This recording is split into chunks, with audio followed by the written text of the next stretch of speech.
నమస్తే, welcome to క్యూట్యూబ్ media. ఏదైతే బంగాళాఖాతంలో ఏర్పడినటువంటి అల్పపీడనం తీవ్ర వాయుగుండంగా మారింది. దీంతో దానికి మోంతా తుఫాన్గా నామకరణం చేశారు. ప్రస్తుతానికి మనం చూసుకోవచ్చు, ఆంధ్ర రాష్ట్ర వ్యాప్తంగా కూడా ఈ మోంతా తుఫాన్ ఎఫెక్ట్ ఉండబోతుందని ఇప్పటికే హెచ్చరికలు జారీ చేసిన నేపథ్యంలో మనం చూసుకున్నట్లయితే ఆంధ్ర రాష్ట్రంలో ఉండేటటువంటి పలు జిల్లాల్లో భారీ నుంచి అతి భారీ వర్షాలు, అదేవిధంగా ఈదురుగాలులు గంటకి 70 నుంచి 80-90 కిలోమీటర్ల వేగంతో ఈదురుగాలులు కూడా ఇచ్చేటటువంటి పరిస్థితులు ఈరోజు రాష్ట్రంలో కనిపిస్తున్నాయి. అయితే ప్రస్తుతానికి గతంలో ఉండేటటువంటి తుఫాన్కి సంబంధించినటువంటి వీటిని కానీ మనం తీసుకున్నట్లయితే చాలా వరకు అధికారులందరూ కూడా అప్రమత్తంగా ప్రజలను ఉండాలని చెప్పి ఇప్పటికే హెచ్చరికలు జారీ చేశారు. ముఖ్యంగా ఏదైతే ఈ వాయుగుండం మోంతా తుఫాను మచిలీపట్నం దగ్గర నుంచి ఇటు కళింగపట్నం మధ్యలో తీరం దాటనుంది కాబట్టి ఉత్తరాంధ్రకి ఎక్కువగా ఎఫెక్ట్ ఉంటుందని కూడా చెప్తున్నారు. అయితే 3 రోజుల పాటు ఈ మోంతా తుఫాను ప్రభావం ఉండబోతుంది అంటున్నారు. 3 రోజుల పాటు కూడా భారీ నుండి అతి భారీ వర్షాలు, విధంగా తీవ్రమైన ఈదురుగాలు వీచేటటువంటి సమయంలో ప్రజలందరూ కూడా చాలా అప్రమత్తంగా ఉండాలనేటువంటి ఇప్పటికే ప్రభుత్వ యంత్రాంగం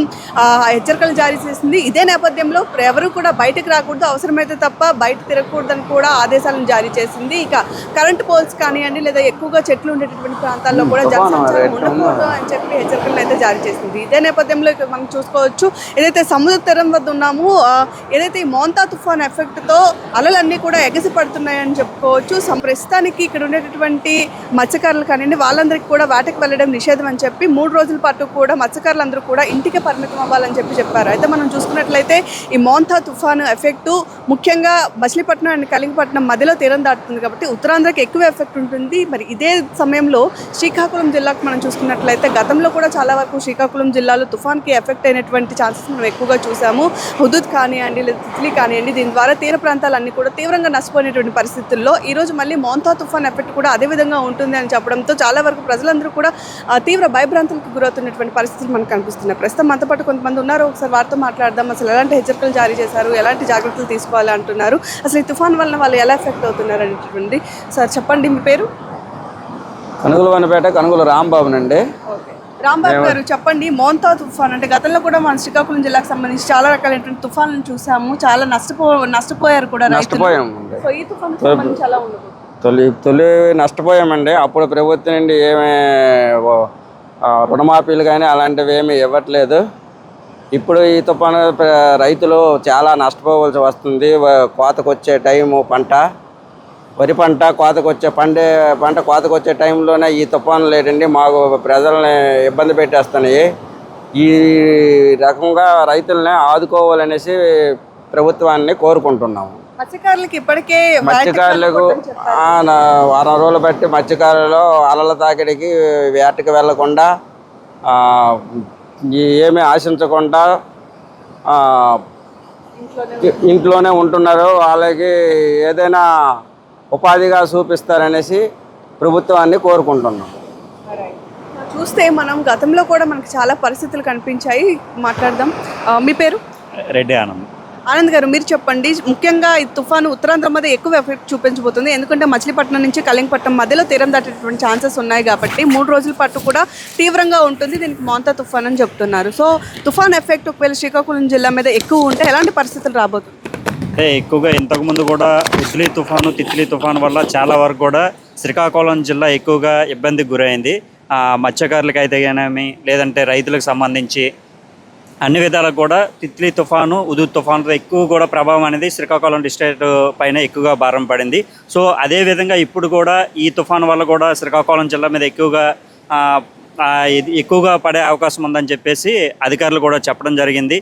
మత్స్యకారులకి అలాగే రైతులకు కూడా ఎటువంటి ఇబ్బందులు ఉంటాయని కూడా జిల్లా యంత్రాంగం అంతా కూడా వివరించడం జరిగింది. మత్స్యకారులకి ఈ 3 రోజులు కూడా ఏటకి వెళ్ళొద్దనేసి అధికారులు అందరూ కూడా చెప్పడం జరిగింది. అలాగే ఈ 3 రోజులు కూడా స్కూళ్ళకు కూడా దీని ప్రభావం ఎక్కువ ఉండడం చేత స్కూల్స్ కూడా సెలవులు ఇవ్వడం కూడా 3 రోజులు సెలవులు ఇవ్వడం జరిగింది. అలాగే గవర్నమెంటు దీనివల్ల ఎటువంటి ఆకృత్యాలకి పడినా సరే యువతల రైతులకు కానీ అవతల మత్స్యకార గ్రామాలకి కానీ అందరికి కూడా తగిన సహాయం అందించవలసిందిగా మేము విజ్ఞప్తి చేస్తున్నాం. రైట్. ఇప్పటికీ తీర ప్రాంతం ప్రజలకు సంబంధించి ఎన్డీఆర్ఎఫ్ బృందాలను కానీ లేదా వాళ్ళని సురక్షిత ప్రాంతాలకు తరలించేటటువంటి ప్రయత్నం చేస్తామని చెప్తున్నారు. సో దీని మీద ఏమంటారు? అది గవర్నమెంట్ జిల్లా కలెక్టర్ గారు కూడా ప్రెస్ మీట్ ఇవ్వడం జరిగింది 2 డేస్ బ్యాకే. ఎటువంటి ఇబ్బందులు జరిగినా సరే ఎన్డీఆర్ఎఫ్ బృందం అన్నీ కూడా యంత్రాంగం అన్నీ కూడా ఎక్కడికక్కడ రెడీ చేసి ఉంచారు. ఎటువంటి అనుకోకుండా ఇబ్బందులు జరిగినా సరే ప్రత్యేకంగా వాళ్ళు వేరే దగ్గర చేర్చే విధంగా ఏర్పాట్లు చేయడానికి జిల్లా యంత్రాంగం అలాగే పొలిటికల్ లీడర్స్ అందరూ కూడా దీని మీద ప్రత్యేకంగా ప్రోగ్రెస్ పెట్టడం జరిగింది. సో జిల్లా కలెక్టర్ గారు కూడా ప్రత్యేకంగా దీన్ని ఆయనే ఎస్పీ గారు, జిల్లా కలెక్టర్ గారు అలాగే మిగతా సిబ్బంది అందరూ కూడా ఈ యొక్క తుఫాను మీదే ఎక్కువగా ఎలాంటి ప్రభావం చూపుతుందని చెప్పేసి నిఘా పెంచి ఉంచడం జరిగింది. చర్యలన్నీ కూడా ఇప్పుడు మనం చూసుకుంటే ఒకవైపు రైతులకి కోతల సమయం కదా, చాలా వరకు పంట నష్టపోయే అవకాశం ఉందంటారు. అంటే కరెక్ట్గా ఇంకొక 20 డేస్లో కోతకి వచ్చే వరి అంతా కూడా ఈ గాలికి వర్షంకి ఎక్కువ గాలికి తిరగబడిపోతే ఆ పదునికి అంతా కూడా మొక్కలు వచ్చేటువంటి పరిస్థితి ఏర్పడుతుంది. సో దానివల్ల చేతికి వచ్చిన పంటను కూడా రైతులు కోల్పోయే అవకాశం ఉంటుంది. ఎప్పుడు కూడా ఇటువంటి పరిస్థితులు వస్తున్నాయి. సో రైతులు కూడా గవర్నమెంట్ ఇస్తామని చెప్తుంది కానీ సరైన టైంలో ఇవ్వట్లేదు. సో ఇప్పుడు కూడా దానికి రెట్టింపుగా ఎంతైతే పోతుందో దానికి రెట్టింపు వేసి, ఎందుకంటే రైతును మనం రైతే దేశానికి ఎన్నెముక కాబట్టి రైతును మనం ఇంకా ప్రోత్సహిస్తే లాభం వచ్చినా నష్టం వచ్చినా సరే రైతు అదే పంటను నమ్ముకొని ఉంటున్నారు. కాబట్టి వాళ్ళకు కొద్దిగా మనం ప్రోత్సాహం ఇస్తే గవర్నమెంట్ తరపున ఇంకా కూడా వాళ్ళకి రైతులకి మనం ఉపయోగం చేసినట్టుగా ఉంటుందనేసి మా ఉద్దేశం.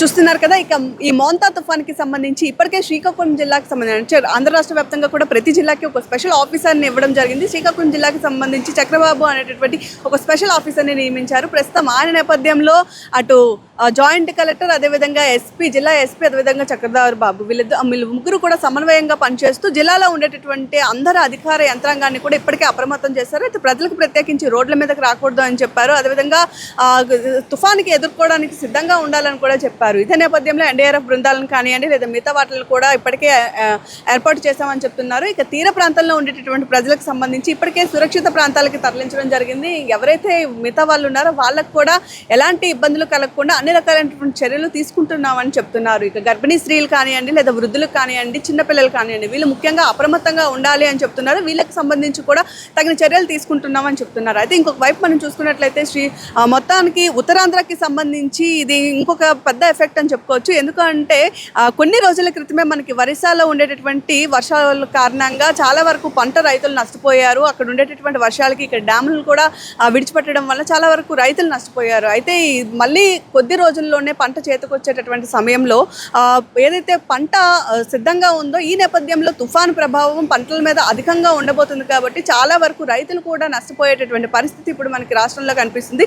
ఏదేమైనా సరే ఈ మోంతా తుఫాను 3 రోజులు ఉండబోతుంది. కాబట్టి ఈ 3 రోజులు కూడా 27, 28, 29 ఈ 3 రోజులు కూడా ప్రజలందరూ కూడా చాలా అప్రమత్తంగా ఉండాలి అంటున్నారు. దాదాపు 28 సాయంత్రం కానీ రాత్రి కానీ ఈ తుఫాన్ అనేటటువంటిది తీరం దాటేటటువంటి పరిస్థితులు కనిపిస్తాయని చెప్తున్నారు. కాబట్టి ప్రజలందరూ కూడా పానిక్ అవ్వాల్సినటువంటి పరిస్థితి లేదు, కానీ అందరూ కూడా అప్రమత్తంగా ఉండాలి. కరెంటు పోల్స్ కానివ్వండి లేదా చెట్లు ఉండేటటువంటి ప్రాంతాల్లో కానివ్వండి లేదా పాత బిల్డింగ్స్ దగ్గర కానివ్వండి, ఇలాంటి వాటి దగ్గర మాత్రం చాలా వరకు దూరంగా ఉండడం ప్రజల యొక్క ప్రాణాలకి శ్రేయస్కరం అని చెప్పి కూడా అధికారులు తెలియజేస్తున్నటువంటి పరిస్థితి మనకి కనిపిస్తుంది. మరి ఈ మోంతా తుఫాన్ ఎఫెక్ట్ ఎలా ఉండబోతుంది అంటున్నారు. అసలు దీనివల్ల నిజంగా ఎవరు నష్టపోతారో అనుకుంటున్నారు?